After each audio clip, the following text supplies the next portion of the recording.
Capítulo 22. La casa, su construcción y sus muebles.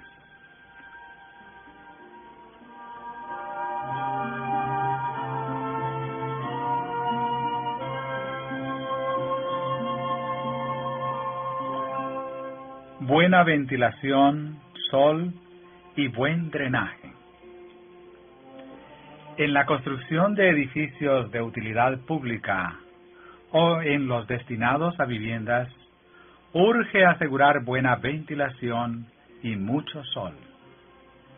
Las iglesias y las escuelas adolecen muchas veces de deficiencia en este respecto. A la falta de ventilación se debe una gran parte de la somnolencia y pesadez que contrarrestan el efecto de muchos sermones y hacen enojosa e ineficaz la tarea del maestro.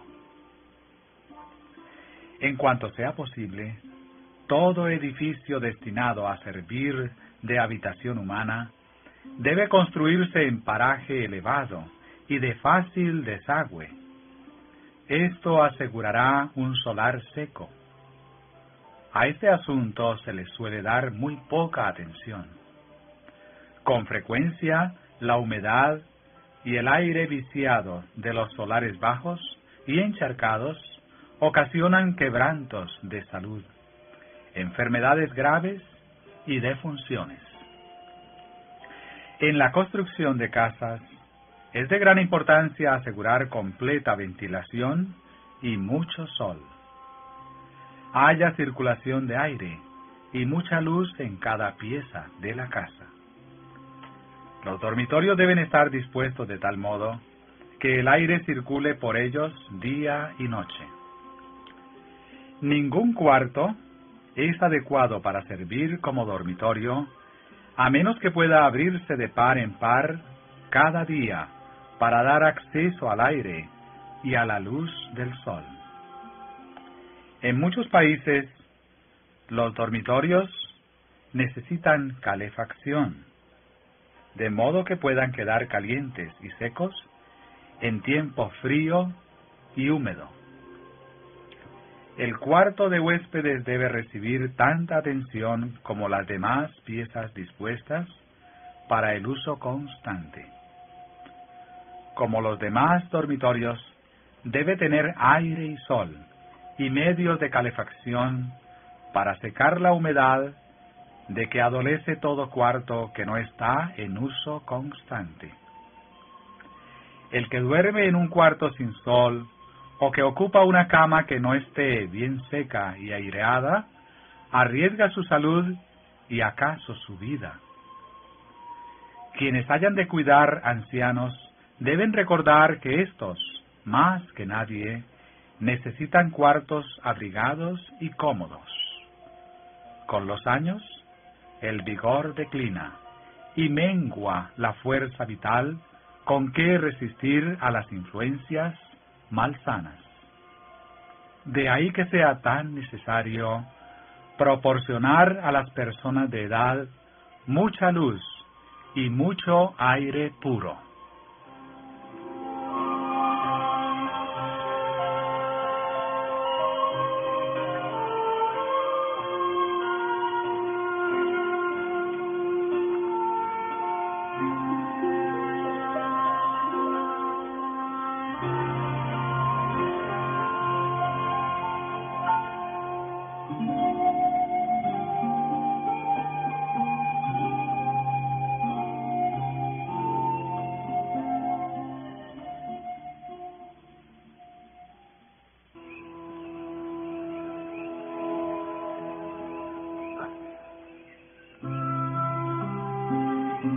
Evítense las tierras bajas.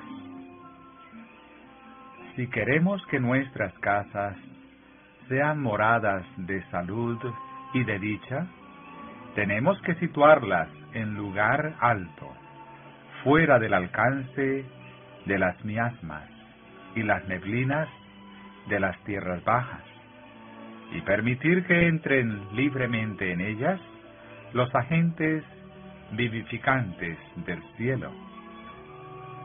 No haya pesadas cortinas, ni enredaderas que, por muy hermosas que sean, hagan sombra a las ventanas.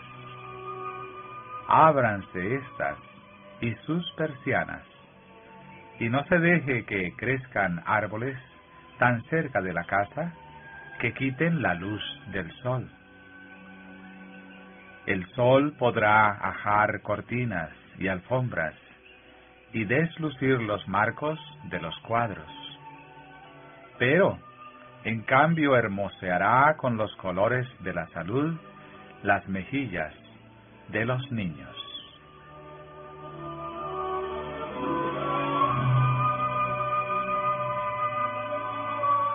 El patio en derredor de la casa.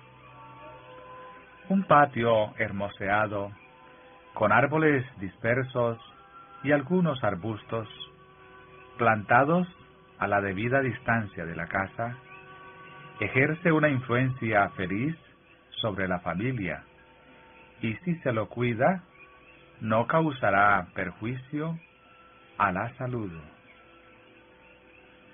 Pero los árboles de sombra y las matas de arbustos densas en derredor de la casa la hacen malsana, porque impiden la libre circulación del aire y el acceso a los rayos del sol.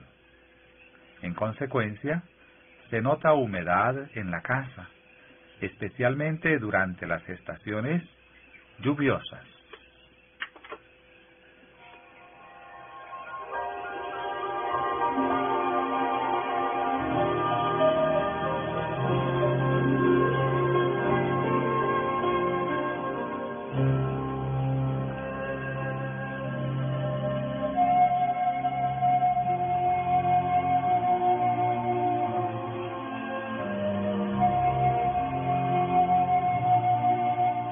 Efecto de las bellezas naturales.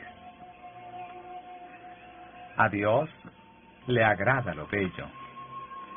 Revistió de hermosura la tierra y los cielos, y con gozo paternal se complace en ver a sus hijos deleitarse en las cosas que hizo.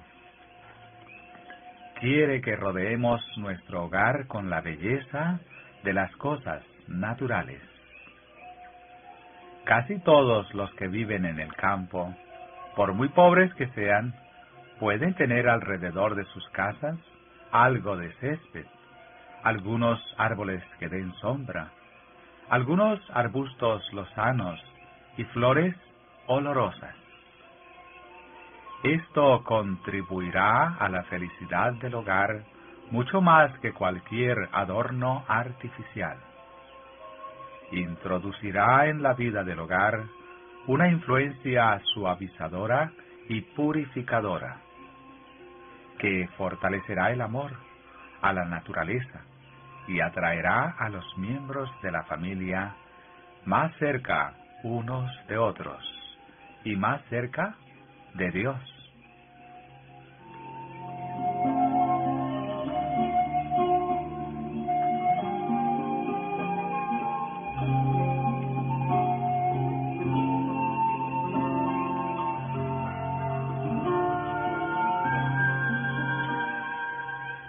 Sean los muebles sencillos. Nuestros hábitos artificiales nos privan de muchas bendiciones y de muchos goces, y nos inhabilitan para llevar la vida más útil. Los muebles complicados y costosos son un despilfarro no sólo de dinero, sino de algo 1000 veces más precioso. Imponen una carga de cuidados, labores y perplejidades. Amueblad vuestra casa sencillamente, con cosas que resistan al uso, que puedan limpiarse sin mucho trabajo y renovarse sin gran costo. Ejercitando vuestro gusto, podéis hacer atractivo un hogar sencillo si en él reinan el amor y el contentamiento. La felicidad no se halla en una ostentación vacía. Cuanto más sencillo sea el orden de una familia bien gobernada, tanto más feliz será ese hogar.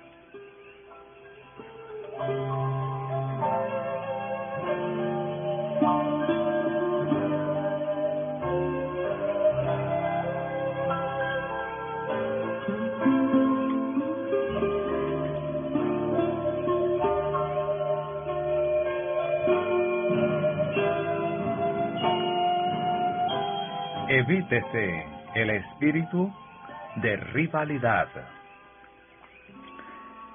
La vida chasquea y cansa a muchas personas por la labor innecesaria con que se cargan para satisfacer las exigencias de la costumbre. Su ánimo está constantemente acosado por el anhelo de suplir necesidades hijas del orgullo y de la moda. Los gastos, el cuidado y la labor prodigados en aquello que, si bien no es positivamente perjudicial, resulta innecesario, contribuirán mucho a hacer progresar la obra de Dios si se dedicasen a un objeto más digno. La gente codicia los llamados lujos de la vida, y para obtenerlos sacrifica la salud, la fuerza y los recursos. Entre personas de una misma categoría social, se manifiesta un lamentable espíritu de rivalidad en cuanto a quién hará gala de mayor ostentación en los vestidos y los gastos para la casa.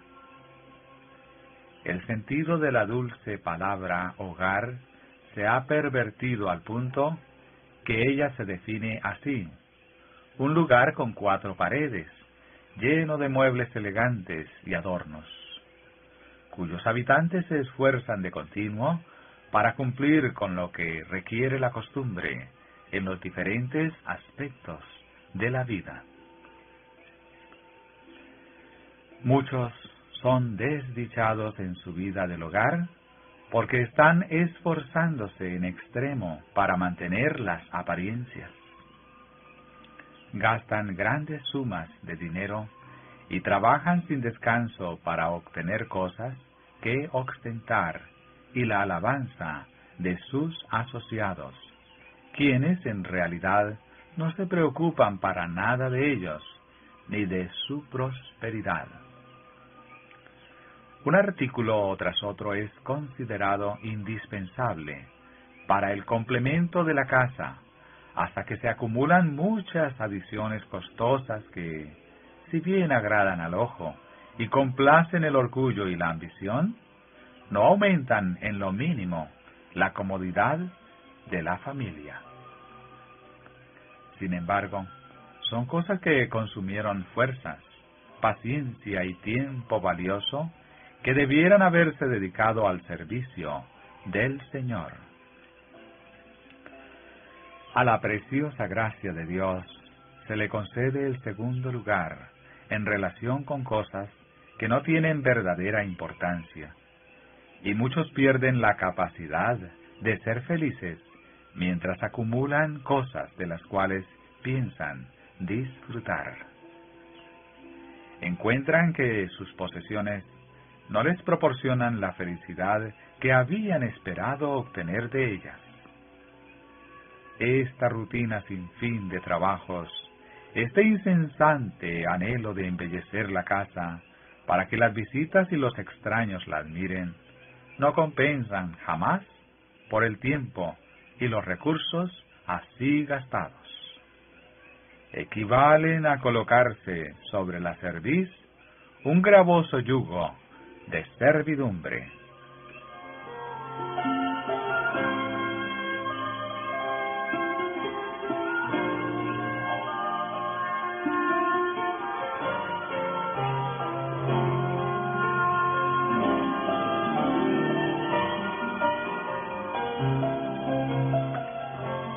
2 visitas en contraste.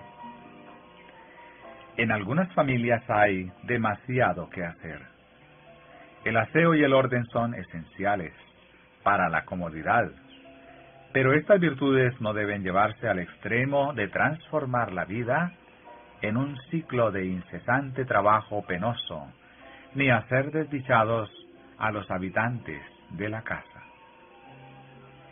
En las viviendas de algunos a quienes estimamos mucho, existe una rígida precisión en el arreglo de los muebles y pertenencias que resulta tan desagradable como lo sería la falta de orden.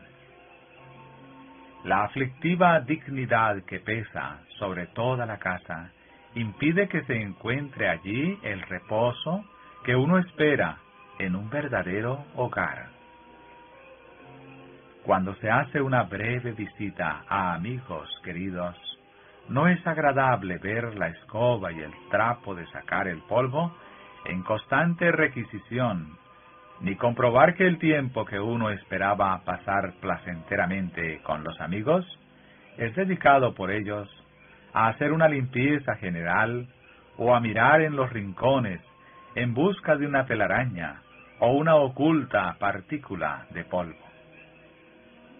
Aun cuando esto se ha hecho, por respeto a nuestra presencia en la casa, sentimos la dolorosa convicción de que nuestra compañía tiene para nuestros amigos menos importancia que sus ideas exageradas relativas a la limpieza. En contraste directo con hogares tales, se destaca una casa que visitamos durante el verano pasado, 1876.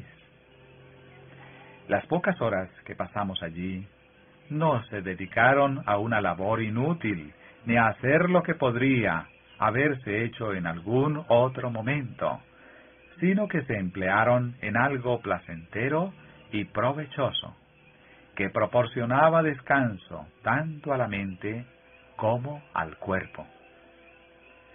La casa era un modelo de comodidad, aunque no había muebles carísimos. Las habitaciones tenían buena luz y ventilación, lo cual tiene más valor real que los adornos más costosos. Las salas no estaban amuebladas con aquella precisión que tanto cansa los ojos, pero había una agradable variedad de muebles. La mayoría de las sillas eran mecedoras o butacas, no todas del mismo modelo, sino adaptadas a la comodidad de los diferentes miembros de la familia. Había mecedoras bajas con almohadones y había sillas altas de respaldo recto, anchos canapés y otros menores pero cómodos. Había además alguno que otro sofá también cómodo, pues cada uno de esos muebles parecía decir: pruébeme, descanse en mí. Había mesas con libros y revistas.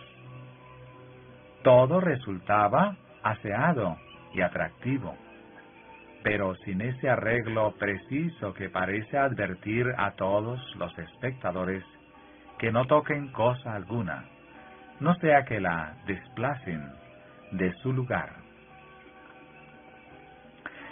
Los propietarios de esa casa placentera tenían medios para amueblar y embellecer su residencia en forma costosa, pero por prudencia habían preferido la comodidad a la ostentación. No había en la casa nada que se considerase demasiado bueno para el uso general, y las cortinas y persianas no se mantenían cerradas para evitar que se ajasen las alfombras y los muebles. Allí tenían libre acceso la luz solar y el aire provenientes de Dios, así como la fragancia de las flores del jardín. Por supuesto, la familia vivía a tono con su casa. Sus miembros eran alegres e interesantes.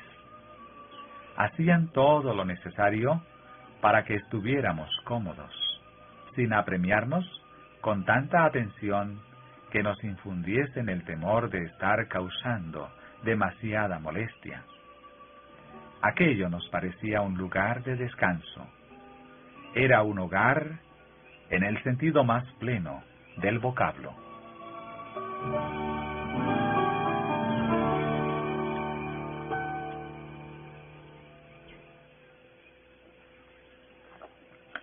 Un principio aplicable a los adornos. La rígida precisión que hemos mencionado como rasgo desagradable de tantos hogares no concuerda con el gran plan de la naturaleza. Dios no hizo crecer las flores del campo en cuadros regulares, con bordes meticulosos, sino que las dispersó como gemas en la verde pradera, y hermosean la tierra con su variedad de formas y colores. Los árboles del bosque no están en orden regular.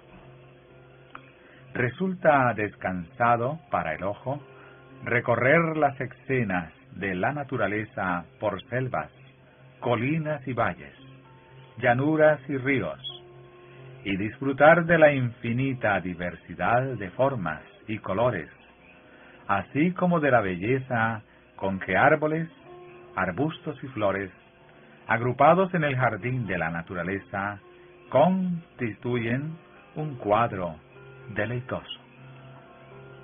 En él hallan satisfacción y placer tanto los niños como los jóvenes y los ancianos. En cierta medida esta ley de la variedad puede cumplirse en el hogar. Debe haber en la casa una armonía apropiada de colores y conveniencia general en los muebles. Pero el buen gusto no exige que cada mueble pertenezca al mismo estilo por su diseño, material o tapizado, sino que, por lo contrario, agrada más al ojo el que haya una variedad armoniosa. Pero, sea la casa humilde o elegante, sean sus accesorios costosos o baratos, no habrá felicidad entre sus paredes, a menos que el espíritu de los habitantes armonice con la voluntad divina. El contentamiento debe reinar en la familia. La parte mejor de la casa, las piezas más asoleadas y atrayentes, deben ser usadas diariamente por los que viven realmente en la casa. Esto hará que el hogar resulte atractivo para sus miembros y también para los amigos que nos aprecian y benefician, como nosotros los beneficiamos a ellos.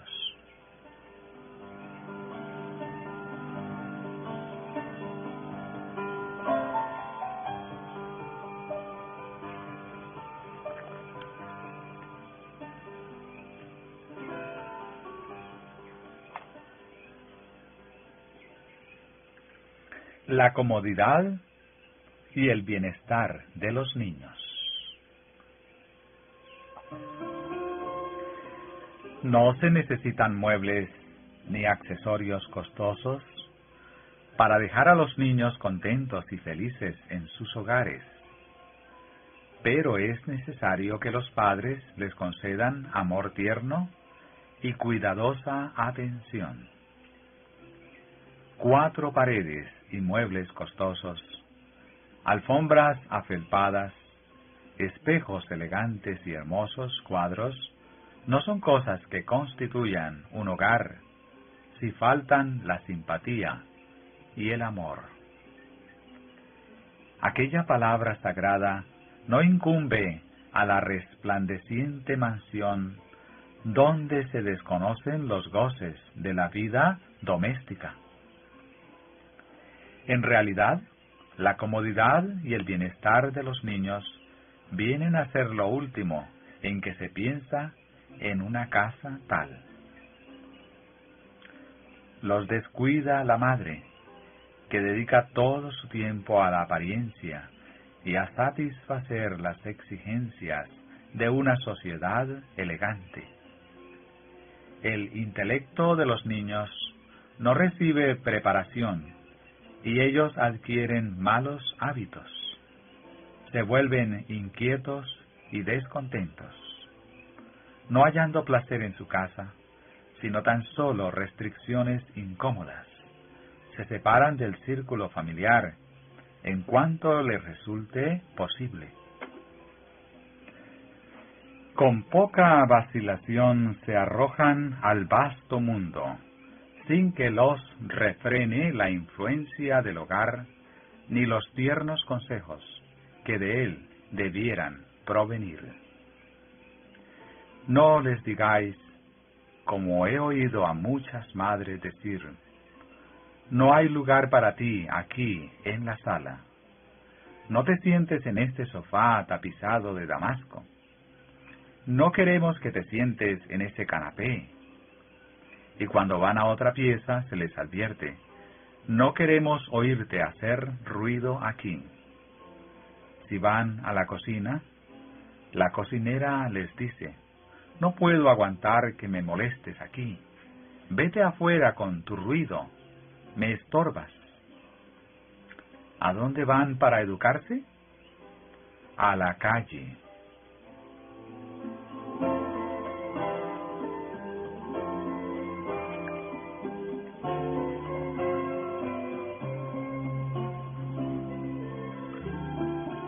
La bondad y el amor valen más que el lujo. Llevamos demasiadas congojas y cargas a nuestras familias, y en ellas no se aprecian lo suficiente la sencillez, la paz y la dicha. Deberíamos interesarnos menos en lo que dirá el mundo exterior y prestar más atención reflexiva a quienes forman el círculo de nuestro hogar.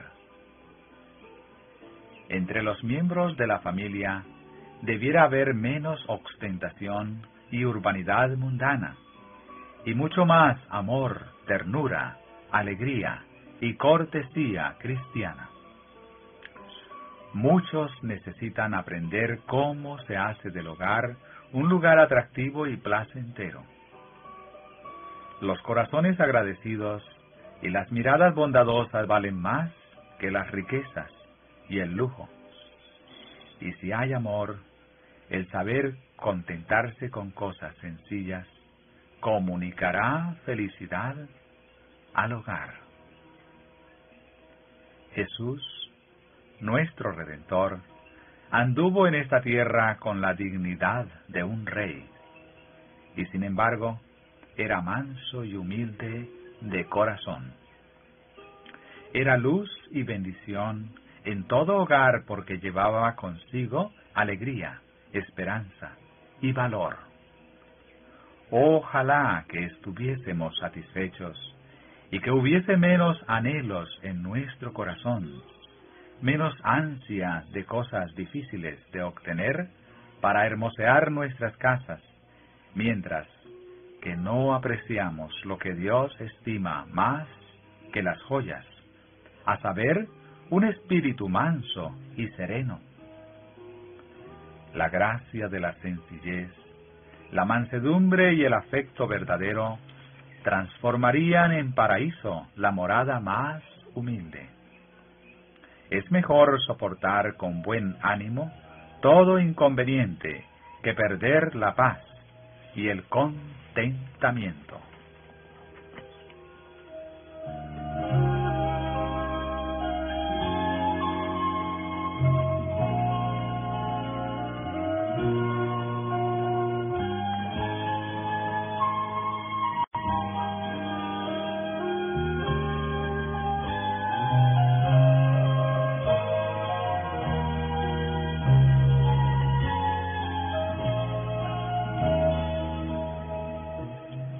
Séptima parte.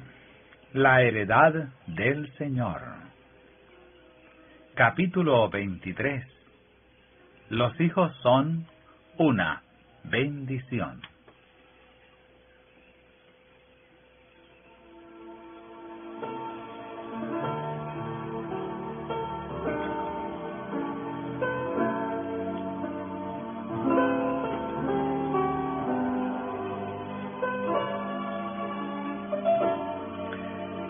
Dios quiso que hubiese familias. El que creó a Eva para que fuese compañera de Adán, había dispuesto que hombres y mujeres se unieran en el santo lazo del matrimonio, para formar familias cuyos miembros, coronados de honor, fueran reconocidos como miembros de la familia celestial. Los hijos son la herencia del Señor, y somos responsables ante Él por el manejo de su propiedad. Trabajen los padres por los suyos, con amor, fe y oración, hasta que gozosamente puedan presentarse a Dios diciendo: He aquí, yo y los hijos que me dio Jehová. Una casa sin hijos es un lugar desolado. El corazón de quienes la habitan corre peligro de volverse egoísta, de amar su propia comodidad y de consultar sus propios deseos y conveniencia. Procuran simpatía para sí, pero tienen poca que conceder a otros.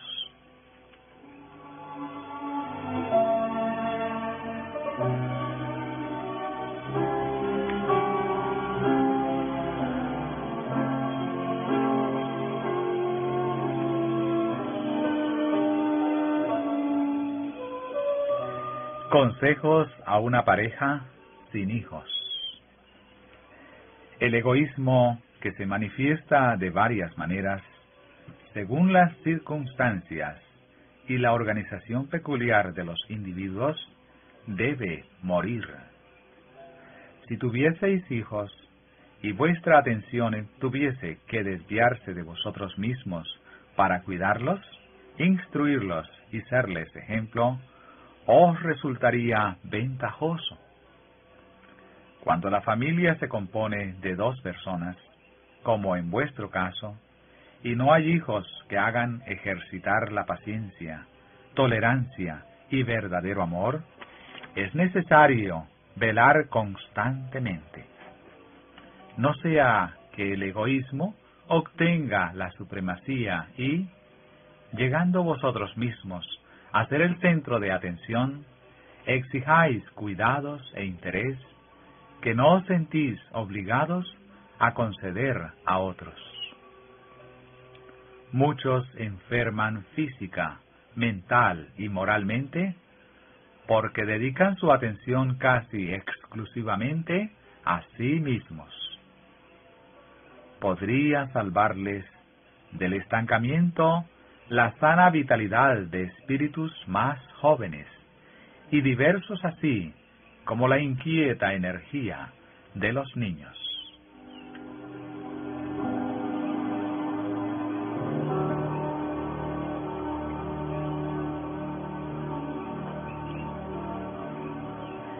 Atender a los niños desarrolla rasgos nobles. Siento un interés muy tierno por todos los niños, porque empecé muy temprano a sufrir. He asumido el cuidado de muchos niños y siempre sentí que el trato con la sencillez de la infancia era una gran bendición para mí. La simpatía, la tolerancia y el amor que se requieren para tratar con niños serían una bendición en cualquier familia. Suavizarían y subyugarían los rasgos de carácter asentados en quienes necesitan ser más animosos y apacibles. La presencia de un niño en una casa endulza y refina. Un niño criado en el temor del Señor es una bendición. El cuidado y el afecto hacia los niños que dependen de nosotros elimina la tosquedad de nuestra naturaleza, nos infunde ternura y simpatía, y ejerce influencia en el desarrollo de los elementos más nobles de nuestro carácter.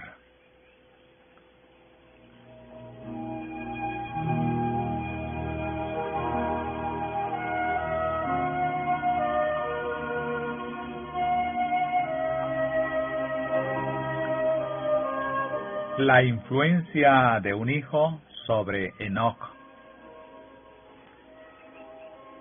Después del nacimiento de su primer hijo, Enoc alcanzó una experiencia más elevada.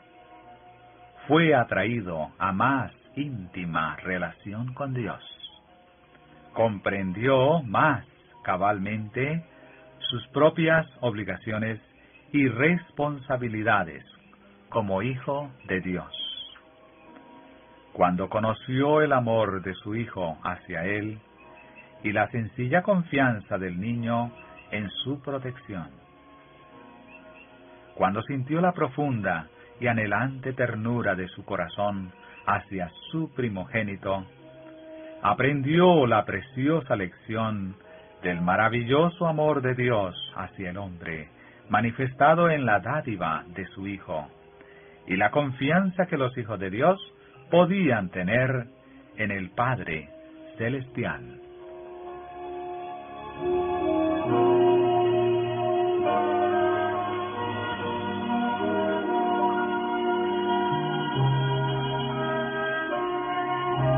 Un cometido precioso. Los hijos son confiados a sus padres como un cometido precioso, que Dios requerirá un día de sus manos.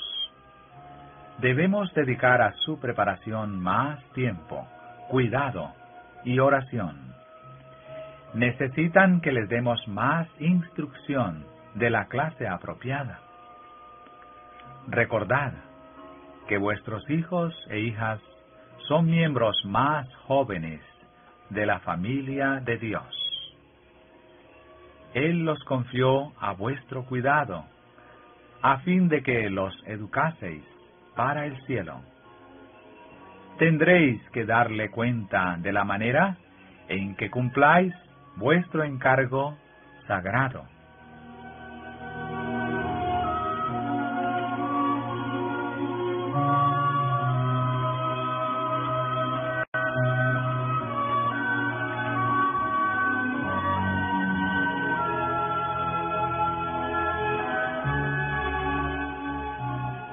Capítulo 24. El tamaño de la familia.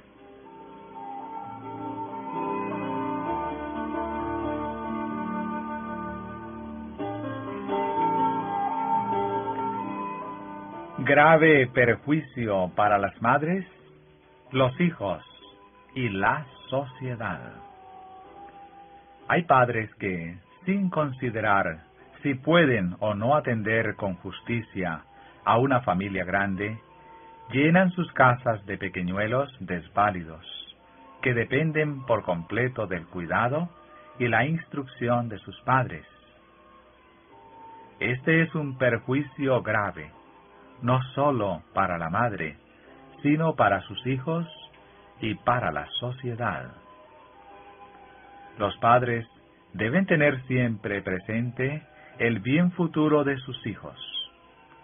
No deben verse obligados a dedicar cada hora al trabajo pesado, a fin de proveer lo necesario para la vida. Antes de aumentar su familia, deben considerar si el traer hijos al mundo habría de glorificar a Dios o deshonrarle. Deben procurar glorificar a Dios por su unión desde el principio y durante cada año de su vida matrimonial.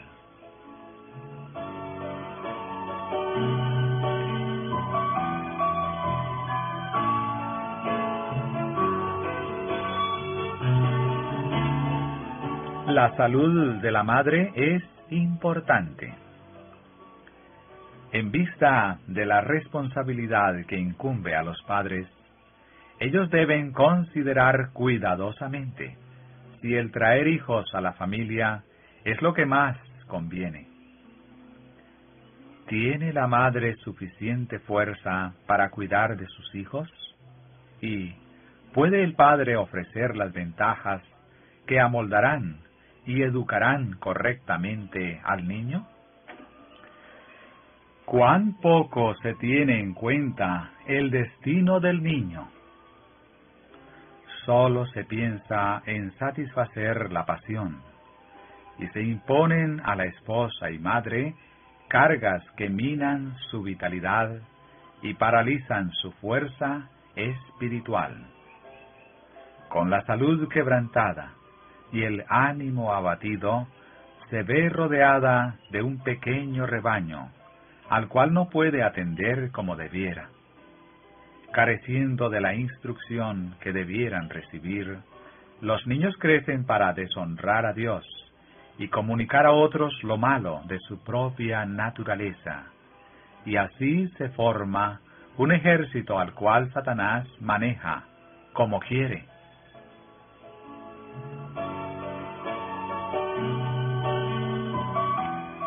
Otros factores que deben considerarse.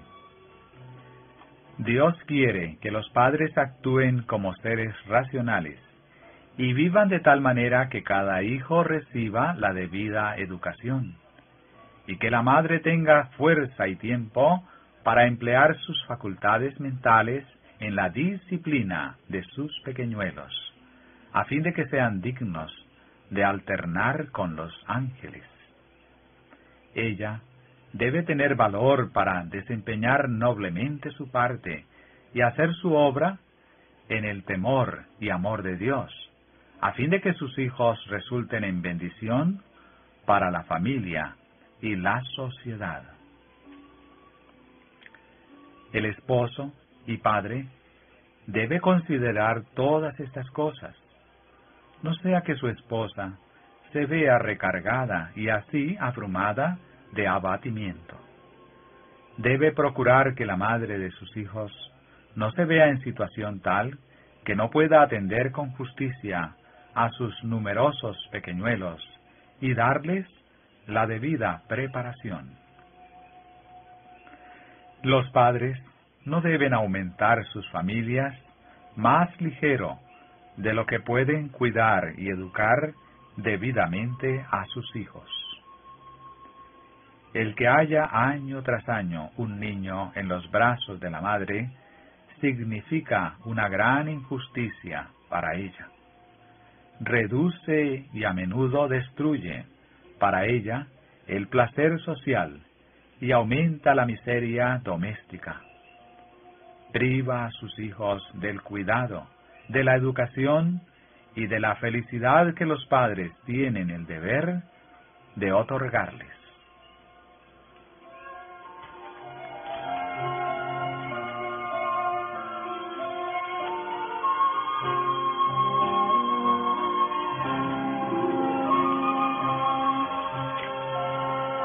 Consejos a los padres de una familia grande. La cuestión que debéis decidir es esta. ¿Estoy criando una familia de hijos para fortalecer la influencia de las potestades de las tinieblas y para aumentar sus filas? ¿O estoy criando hijos para Cristo? Si no gobernáis a vuestros hijos, ni modeláis su carácter para satisfacer las exigencias de Dios, entonces cuántos menos sean los hijos que sufran por vuestra educación deficiente, mejor será para vosotros, los padres, y para la sociedad. A menos que los niños puedan ser educados y disciplinados desde su infancia por una madre sabia, juiciosa, concienzuda e inteligente que, modelando el carácter de ellos según la norma de justicia, gobierne a su familia en el temor del Señor. ¿Es un pecado aumentar la familia. Dios os ha dado la facultad del raciocinio y exige que la empleéis. Padres y madres, cuando sabéis que os falta conocimiento acerca de cómo educar a vuestros hijos para el Maestro, ¿por qué no aprendéis vuestras lecciones? ¿Por qué seguís trayendo al mundo hijos para aumentar las filas de Satanás? ¿Agrada a Dios esta conducta? Cuando veis que una familia numerosa tiene que recargar severamente vuestros recursos y que al llenarse de hijos las manos de la madre no le queda tiempo entre los nacimientos para hacer la obra que toda madre necesita hacer, ¿por qué no consideráis el resultado inevitable? Cada hijo sustrae vitalidad a la madre, y cuando padres y madres no hacen uso de razón en esto, ¿qué oportunidad tienen ellos o sus hijos de ser debidamente disciplinados? El Señor invita a los padres a considerar este asunto, teniendo en cuenta las realidades futuras y eternas.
Consideraciones económicas. Los padres deben considerar con calma cómo han de proveer para sus hijos. No tienen derecho de traer al mundo hijos para que sean una carga para otros. Tienen una ocupación con la cual pueden contar para sostener a una familia sin que necesiten ser una carga para otros. Si no la tienen, cometen un crimen al traer a este mundo hijos para que sufran por falta de cuidados, alimentos y ropas convenientes.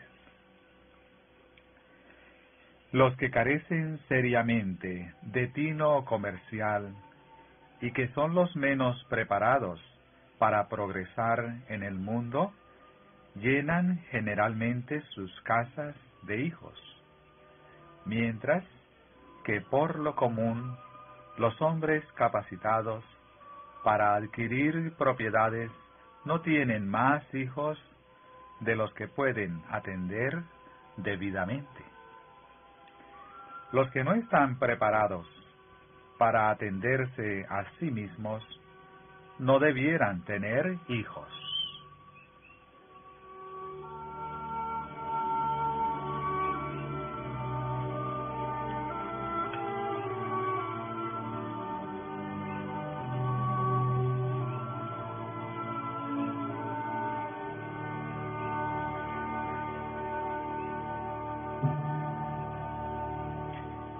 Crean a veces perplejidades para la Iglesia.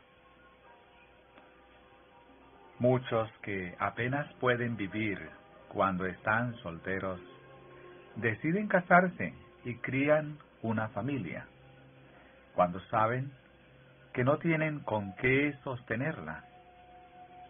Y lo peor es que no tienen ningún gobierno de su familia. Toda su conducta en la familia se caracteriza por hábitos de negligencia.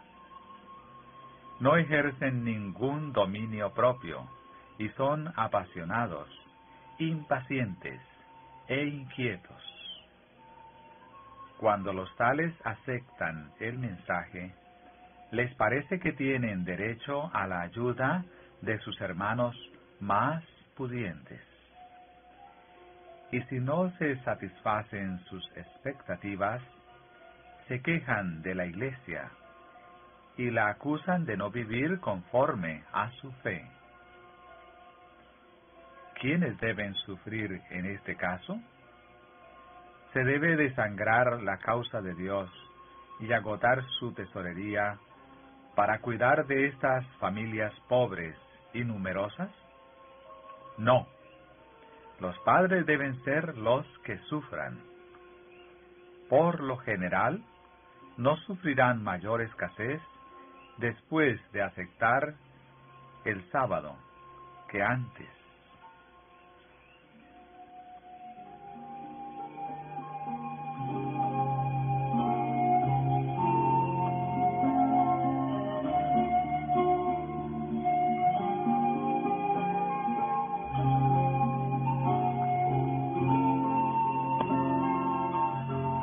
Se restringe el servicio misionero. Al enviar misioneros a países lejanos, deben elegirse hombres que sepan economizar, que no tengan familias grandes y que, comprendiendo la brevedad del tiempo y la gran obra que debe realizarse, no llenarán de hijos sus casas y sus manos, sino que se mantendrán tan libres como les sea posible, de cuánto desviaría su ánimo de la gran obra que les toca hacer. La esposa, si es consagrada y tiene libertad para hacerlo, puede, trabajando al lado de su esposo, realizar tanto como él. Dios ha bendecido a la mujer con talentos que debe usar para glorificarle, conduciendo a él a muchos hijos e hijas. Pero son muchas las que, pudiendo trabajar con eficiencia, se ven sujetadas al hogar para atender a sus pequeñuelos. Queremos, misioneros, que lo sean en el sentido más pleno de la palabra, que dejarán de lado las consideraciones egoístas y pondrán en primer lugar la causa de Dios. Personas que, trabajando sinceramente para glorificarle, estarán siempre listas para ir a donde Él las llame, y para trabajar en cualquier cargo para difundir el conocimiento de la verdad. Se necesitan en el campo misionero hombres cuyas esposas, amando y temiendo a Dios, puedan ayudarles en la obra. Muchos padres de familia salen a trabajar, pero no se entregan por completo a la obra. Son de ánimo dividido. La esposa y los hijos los apartan de su trabajo y con frecuencia les impiden ir a los campos, donde podrían entrar si no considerasen que deben estar cerca de casa.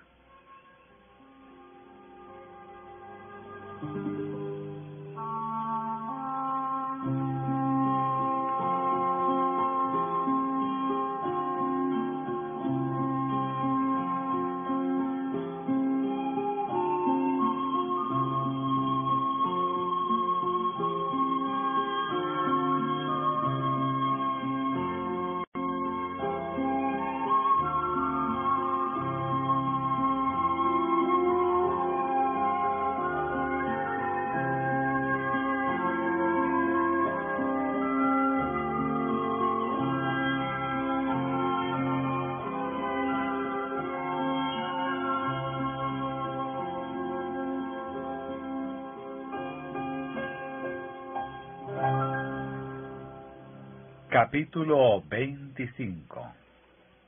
El cuidado de los niños menesterosos. Los huérfanitos. Más de un padre que murió en la fe, confiado en la eterna promesa de Dios, dejó a sus amados en la plena seguridad de que el Señor los cuidaría. ¿Y cómo provee el Señor para estos enlutados? No realiza un milagro enviando maná del cielo. No manda cuervos que les lleven alimento, sino que realiza un milagro en los corazones humanos, expulsando el egoísmo del alma y abriendo las fuentes de la benevolencia. Prueba el amor de quienes profesan seguirle, confiando a sus tiernas misericordias a los afligidos y a los enlutados.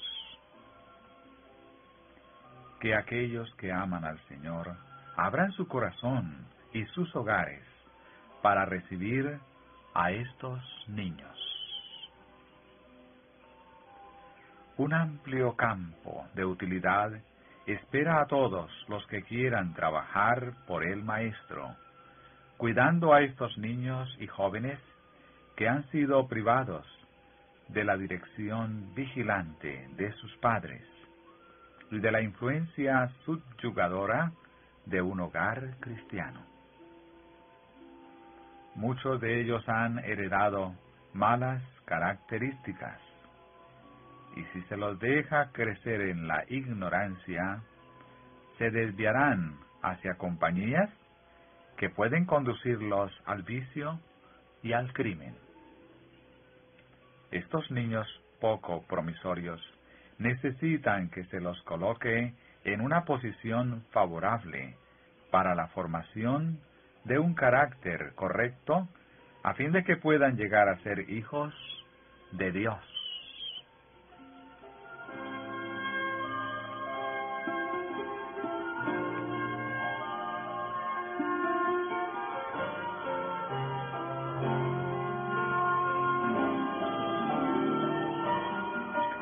Responsabilidad de la Iglesia. Niños huérfanos de padre y madre son arrojados a los brazos de la Iglesia. Y Cristo dice a quienes le siguen: recibid a estos niños indigentes, criadlos para mí, y recibiréis vuestro salario.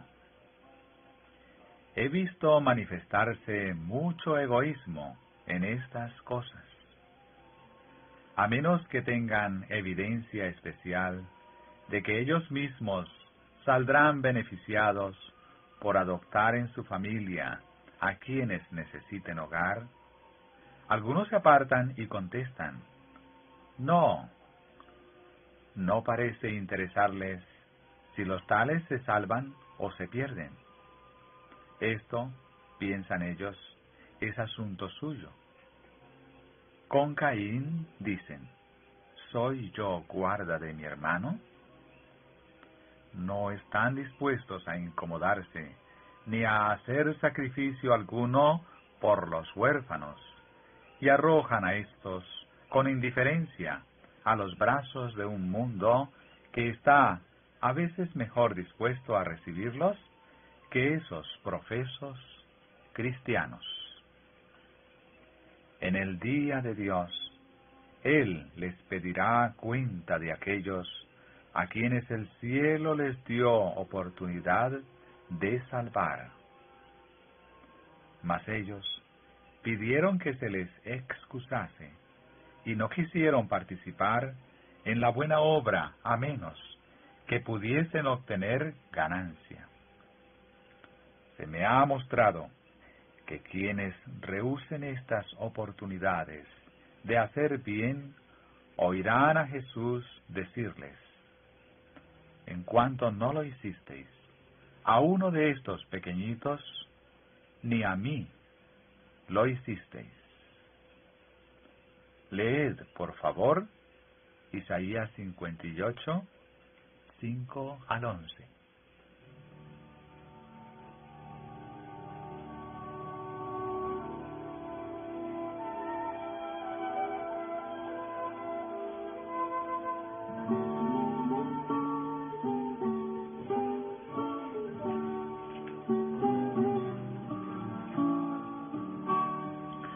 Una súplica a las parejas sin hijos. Algunos que no tienen hijos propios debieran educarse para amar y cuidar hijos ajenos.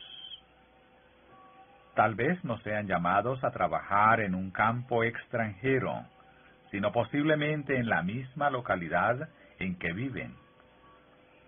En vez de dedicar tanta atención y afecto a ciertos animales, ejerciten su talento en favor de seres humanos que tienen un cielo que ganar y un infierno que rehuir.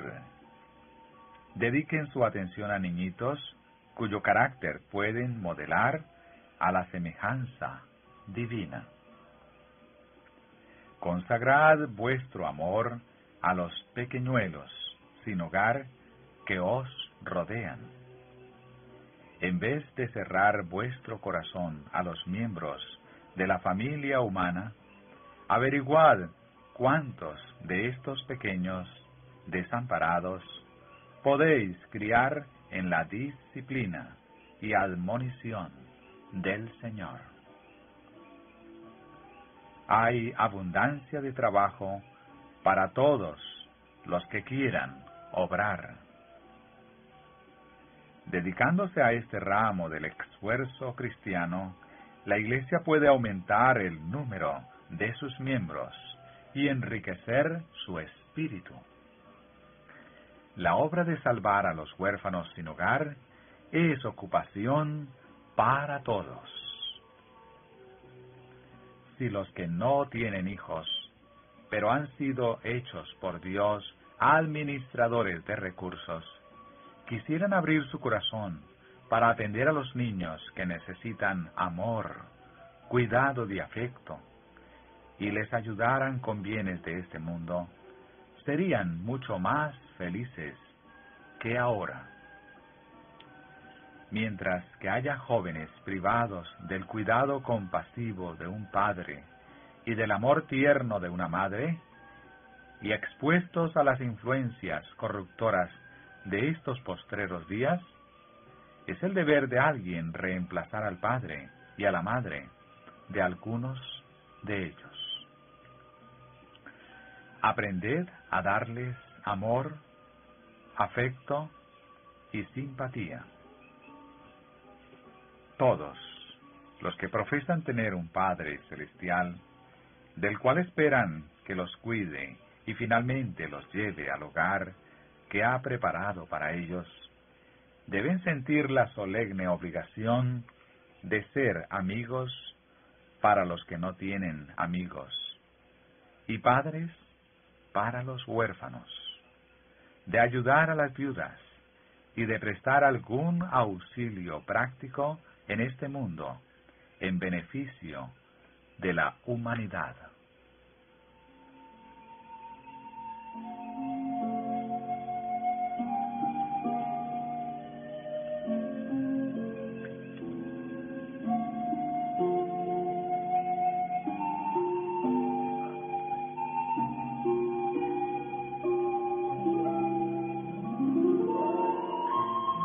¿Deben adoptar niños las esposas de pastores?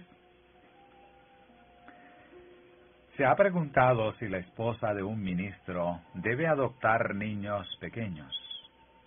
Respondo, si ella no tiene inclinación ni idoneidad para dedicarse a la obra misionera fuera de su casa, y siente que es su deber recibir niños huérfanos y cuidarlos, puede hacer una buena obra.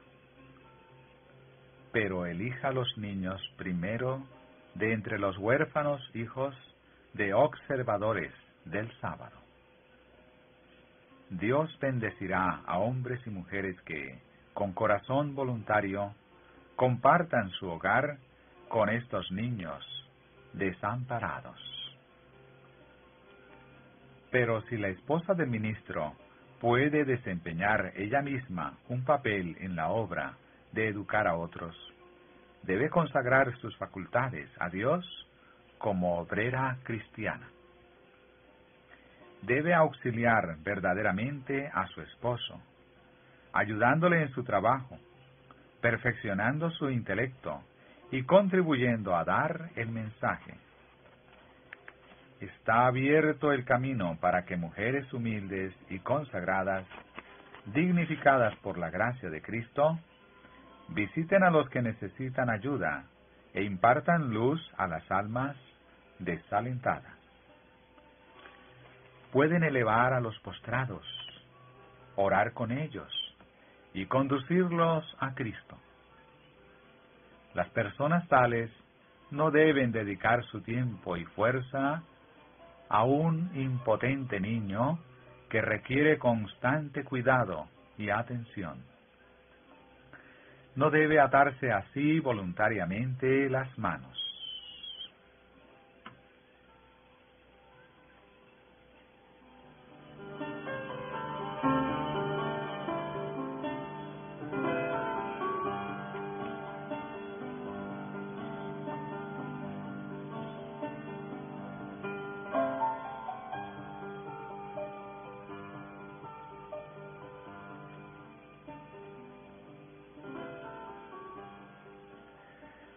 Ofrézcanse hogares a huérfanos y desamparados.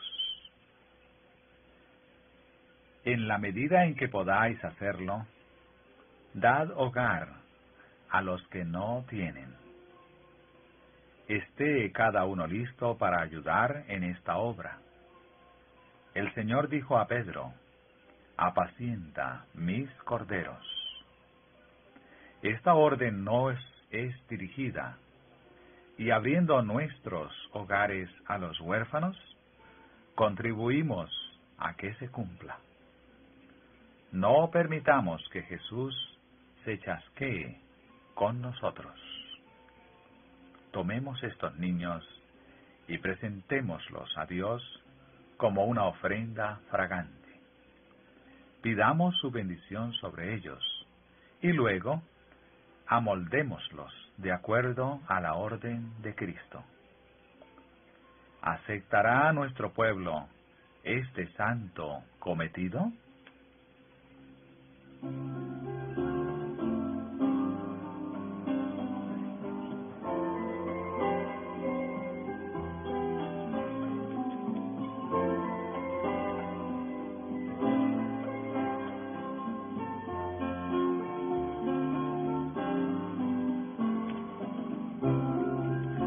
Una prueba para el pueblo de Dios.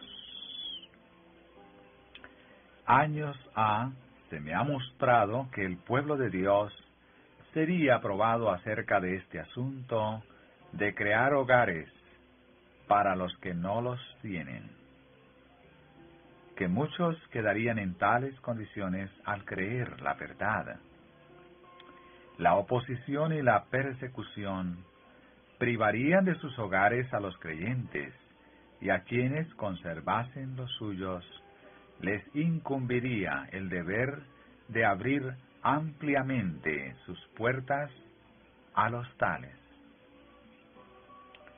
Más recientemente se me ha mostrado que, con respecto a este asunto, Dios probaría a quienes profesan ser su pueblo.